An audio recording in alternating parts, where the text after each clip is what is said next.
प्रयागराज के स्वर्ण जयंती महोत्सव कार्यक्रम में मंच पर उपस्थित माननीय न्यायमूर्ति सर्वोच्च न्यायालय सम्मान्य श्री विक्रमनाथ जी, प्रदेश सरकार में मेरे वरिष्ठ सहयोगी उप मुख्यमंत्री श्री ब्रजेश पाठक जी,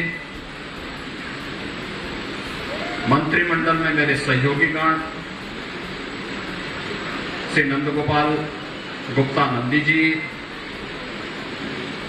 गिरीश चंद यादव और अन्य मेरे सहयोगीगण, माननीय सांसद प्रोफेसर रीता बहुगुणा जोशी जी, श्रीमती केसरी देवी पटेल जी, श्री विनोद सोनकर जी, प्रदेश सरकार के पूर्व मंत्री माननीय श्री सिद्धार्थनाथ सिंह जी, महापौर श्रीमती अभिलाषा गुप्ता नंदी जी, जिला पंचायत अध्यक्ष डॉक्टर वीके सिंह जी, हमारे माननीय विधायकगण श्री राजमणि पॉल जी, श्री हर्षवर्धन वाजपेयी जी, श्री गुरु प्रसाद मौर्य जी, श्री प्रवीण पटेल जी, श्री पीयूष रंजन निषाद जी, श्रीमती निर्मला पासवान जी, श्री सुरेंद्र चौधरी जी, श्री केपी श्रीवास्तव जी, श्री सुरेश चंद्र त्रिपाठी जी और आज के इस कार्यक्रम में उपस्थित प्रयागराज के सभी गणमान्य महानुभाव, खेल के जिन विभूतियों को आज यहां सम्मानित किया गया है,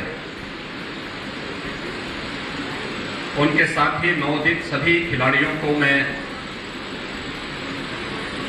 अमिताभ बच्चन स्पोर्ट्स कॉम्प्लेक्स के स्वर्ण जयंती समारोह के अवसर पर हृदय से बधाई देता हूं। आप सबके प्रति मैं अपनी शुभकामनाएं देता हूं। मैं इस अवसर पर अभिनंदन करता हूं इस पूरे कॉम्प्लेक्स के साथ एक लंबे समय से जुड़े हुए न्यायमूर्ति श्री विक्रमनाथ जी को,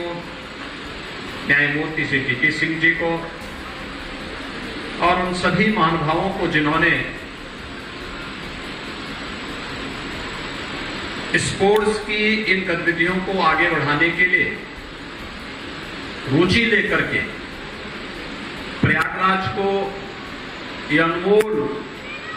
कृत्य को आगे बढ़ाने में अपना योगदान दिया है। भाइयों बहनों, हम सब जानते हैं कि आज की जो दुनिया है, वैश्विक मंच पर किसी देश के सामर्थ्य की अगर तुलना हम करते हैं तो स्पोर्ट्स उसमें से एक है। ओलंपिक हो, एशियाड हो, कॉमनवेल्थ हो या कोई भी विश्व स्तरीय चैंपियनशिप का या कोई इंटरनेशनल गेम हो, इन सब में विभिन्न देशों के खिलाड़ियों के द्वारा किए जाने वाले प्रदर्शन से उस देश के सामर्थ्य का अंदाजा लग जाता है। और हम सब सौभाग्यशाली हैं कि आज देश के यशस्वी प्रधानमंत्री श्री नरेंद्र मोदी जी के मार्गदर्शन में भारत प्रत्येक क्षेत्र में नित नई ऊंचाइयों को प्राप्त करना है। उसमें खेल का ये क्षेत्र भी जो विकसित पड़ा हुआ था, उस क्षेत्र में भी जो प्रगति आज दिखाई दे रही है वो बहुत अभिनंदनीय है और इसके लिए हम प्रधानमंत्री जी का भी आभार व्यक्त करते हैं। उन सभी खिलाड़ियों ने जिन्होंने प्रयागराज की इस धरती पर, यानी अब तक तो हम प्रयागराज को संगम नगरी के रूप में मानते थे। सनातन हिंदू धर्मावलंबी इस बात को मानता है कि गंगा, यमुना और सरस्वती का पावन संगम है। यहां पर इलाहाबाद विश्वविद्यालय और अन्य संस्थाएं उत्तर भारत में शिक्षा के प्रमुख केंद्र के स्तंभ के रूप में जाने जाते रहे हैं। उत्तर प्रदेश का और दुनिया का सबसे बड़ा उच्च न्यायालय प्रयागराज से देश के सबसे बड़े प्रदेश की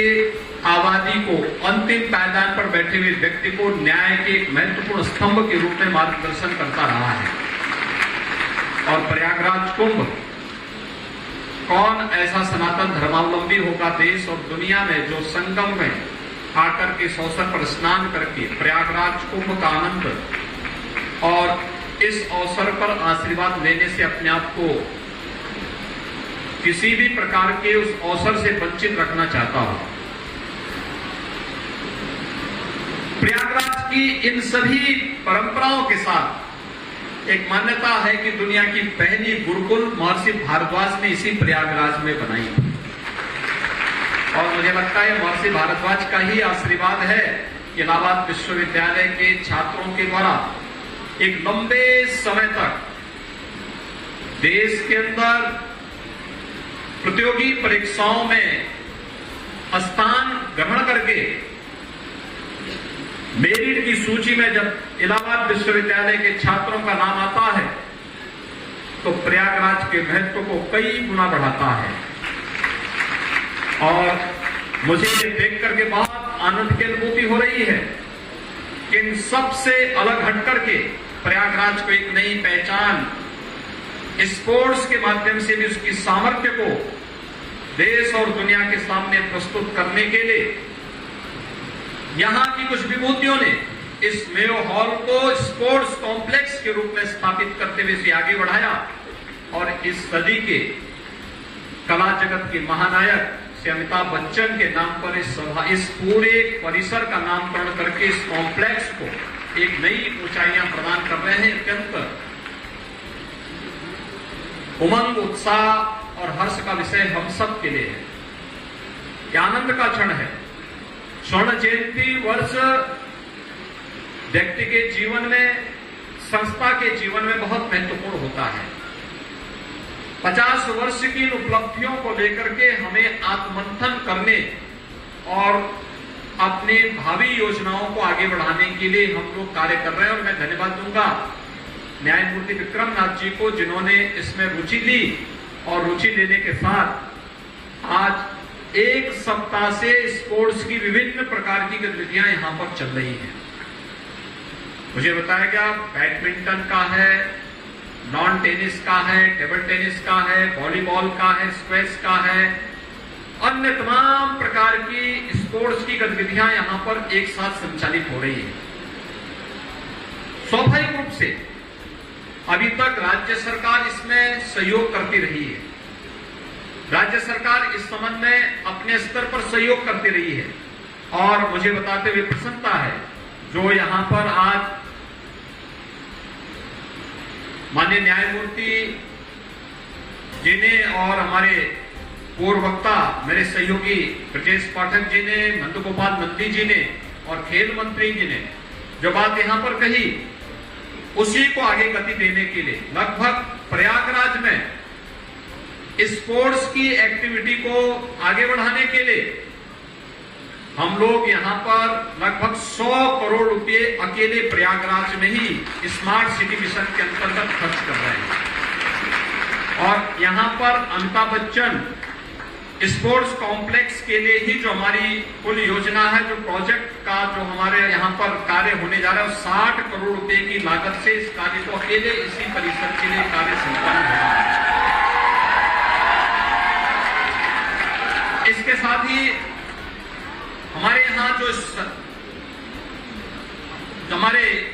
प्रयागराज के अंदर सरकारी और सरकारी सहायता प्राप्त जो स्कूल हैं उनके लिए 10 करोड़ 16 लाख रुपए, इलाहाबाद विश्वविद्यालय के लिए 10 करोड़ 86 लाख रुपए, चंद्रशेखर आजाद पार्क में खेल सुविधाओं के विकास के लिए 7 करोड़ 73 लाख रुपए, ओपन एयर जिम और मल्टी एक्टिविटी प्ले सिस्टम के लिए 4 करोड़ 25 लाख रुपए और 60 स्थानों पर बच्चों के खेलकूद और मनोरंजन के लिए मल्टी एक्टिविटी प्ले सिस्टम की स्थापना के लिए भी 2 करोड़ 80 लाख रुपए और नौकायन के लिए प्रयागराज में 2 करोड़ रुपए स्मार्ट सिटी मिशन के अंतर्गत ही स्वीकृत किए गए हैं। आज के इस अवसर पर मैं आप सबको इस बात के लिए आश्वस्त करता हूं, उत्तर प्रदेश पहला राज्य था जिसने ओलंपिक और पैरा ओलंपिक में देश के लिए मेडल प्राप्त करने वाले हर खिलाड़ी को अपने राज्य में बुलाया और राज्य उत्तर प्रदेश में बुला करके उन्हें सबको सम्मान दिया। राज्य सरकार के स्तर पर सम्मान दिया, उन्हें प्रोत्साहित किया और उत्तर प्रदेश के जितने खिलाड़ियों ने प्रतिभाग किया उन्हें भी हम लोगों ने किया। अभी जो कॉमनवेल्थ गेम्स हुए थे, कॉमनवेल्थ गेम्स में जितने भी खिलाड़ी गए थे और जो भी उत्तर प्रदेश के प्रतिभाग खिलाड़ी थे और जिन्होंने मेडल जीता है,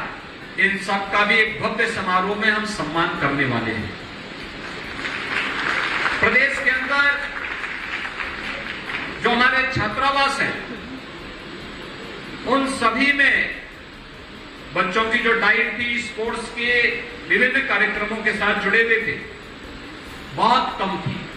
उससे भी बढ़ाया गया है। साथ साथ प्रोत्साहन राशि के लिए भी अभी जैसे नेशनल गेम हो रहे हैं गुजरात में, हमारे कई टीमों ने वहां पे गोल्ड मेडल जीता है। वहां पर जो खिलाड़ी जाते थे पहले उन्हें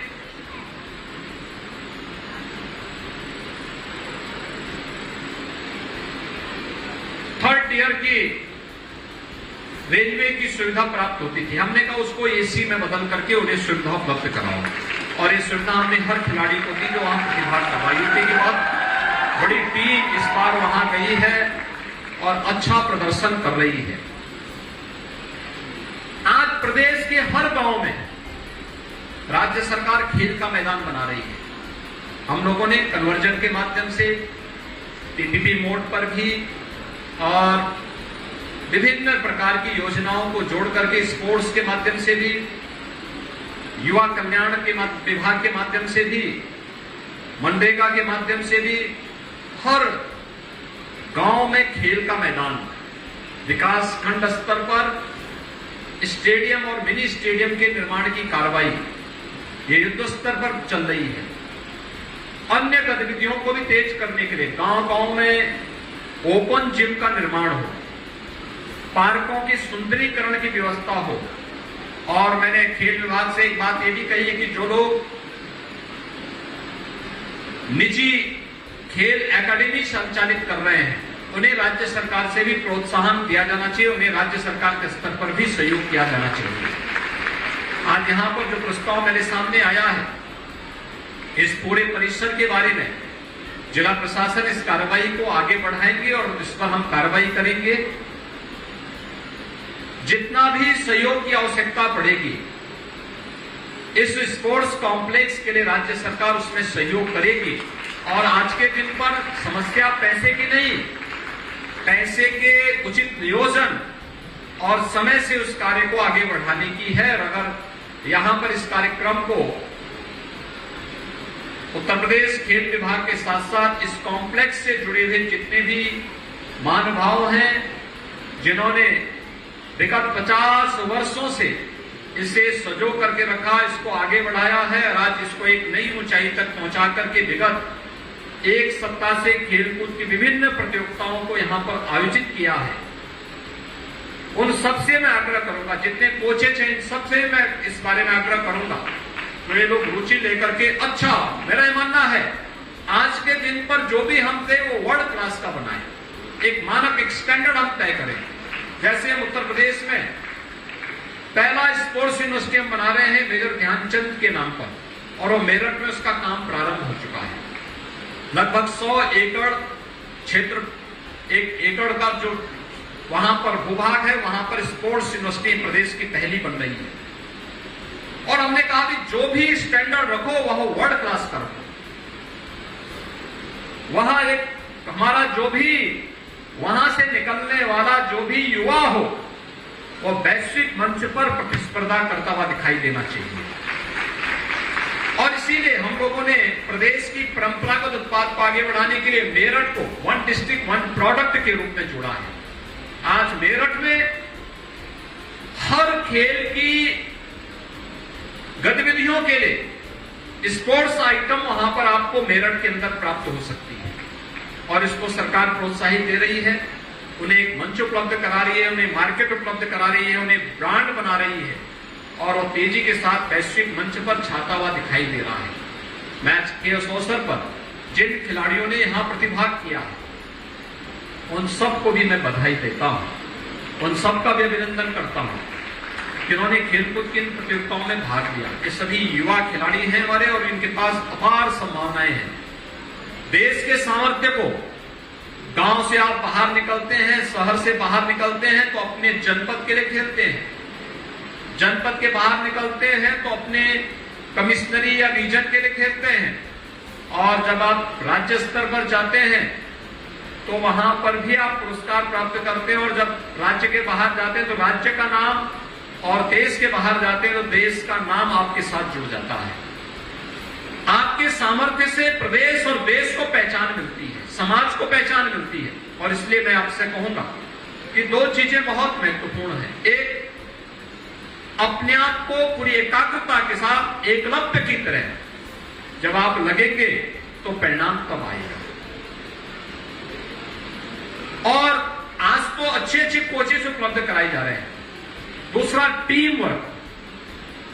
जब टीम वर्क होगा तो परिणाम कई गुना बढ़ जाता है और हर खेल हमें टीम भाव के साथ कार्य करने की एक नई प्रेरणा देता है। यही समाज में, चाहे वह परिवार की व्यवस्था हो और चाहे वह समाज निर्माण और राष्ट्र निर्माण की व्यवस्था हो, अगर टीम वर्क नहीं है तो कोई भी सफलता प्राप्त करना एक अत्यंत चुनौतीपूर्ण कार्य होता है। लेकिन जब टीम वर्क होता है तो उसे आसानी से प्राप्त किया जा सकता है और खेल हमें उस टीम के साथ मिल करके रिजल्ट पर पहुंचाने का, परिणाम तक पहुंचाने का एक नया संदेश भी देता है। हम सब इस गतिविधि के साथ जुड़ेंगे और मैं इस बात के लिए आश्वस्त करता हूं प्रयागराज वासियों को, अमिताभ बच्चन स्पोर्ट्स कॉम्प्लेक्स से जुड़े हुए सभी महानुभावों को, यहां से जुड़े हुए कोचेज को, यहां से जुड़े हुए सभी खिलाड़ियों को, पुरातन और नवीन सभी खिलाड़ियों को इस बात के लिए आश्वस्त करता हूं, राज्य सरकार किसी भी प्रकार का भाव आपके लिए नहीं होने देगी। यहां पर हमारे खेल मंत्री भी हैं, अपर मुख्य सचिव खेल भी हैं, खेल के निदेशक भी हैं, जिला प्रशासन भी है। मैं उन सबसे कहूंगा कि जो कुछ भी हो सकता है इस दिशा में हमें आगे प्रयास करना चाहिए और समयबद्ध ढंग से कार्य योजना बना करके अच्छे ढंग से आगे बढ़ाने का कार्य करें। मैं इस अवसर पर एक बार फिर से इस स्पोर्ट्स कॉम्प्लेक्स की स्वर्ण जयंती के अवसर पर आप सभी इससे जुड़े हुए सभी महानुभावों को और पूरे प्रयागराज वासियों को हृदय से बधाई देता हूं, अपनी शुभकामनाएं देता हूं और आश्वस्त करता हूं राज्य सरकार और केंद्र सरकार स्पोर्ट्स की गतिविधियों को आदरणीय प्रधानमंत्री जी के माध्यम से उनके मार्गदर्शन में नित नई ऊंचाइयों तक पहुंचाने के लिए प्रतिबद्ध है और यहाँ के स्पोर्ट्स कॉम्प्लेक्स के लिए भी किसी भी प्रकार की कोई कमी